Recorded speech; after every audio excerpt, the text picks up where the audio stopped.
Hello అండి. మజ్జిగ మిరపకాయల్ని మనం ఇలా ప్రిపేర్ చేసుకున్నామంటే చాలా రోజులు నిలవ ఉంటాయండి. ఎప్పుడైనా పప్పు, రసం, సాంబార్ పెట్టుకున్నప్పుడు మనం ఇలా ఫ్రై చేసుకున్నామంటే చాలా బావుంటాయి. దానికోసం 2 కేజీలు మజ్జిగ మిరపకాయలు తీసుకొని శుభ్రంగా వాటర్‌లో క్లీన్ చేసుకొని ఫినిష్ తోటి 4 పక్కల ఇలా డాట్స్ పెట్టుకోవాలి. మొత్తం అన్నీ పెట్టుకోవాలండి. 2 కేజీల మిరపకాయలకి లీటర్ పెరుగు తీసుకున్నాను. ఒక గిన్నెలో వంపుకొని దాంట్లోని తగినంత వాటరు, కొద్దిగా పసుపు ఏసుకొని బాగా బీట్ చేసుకోవాలండి.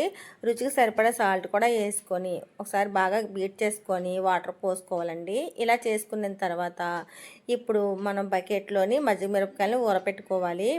కొంచెం మజ్జిగ అలాగే మిరపకాయలు మిరపకాయలు అలా వేసుకొని మూత పెట్టుకొని 3 రోజుల పాటు పక్కన పెట్టుకోవాలండి. 3 రోజుల తర్వాత ఎండలోని ఇలా ఒక పేపర్ వేసుకొని దాంట్లోని ఎండబెట్టుకోవాలండి.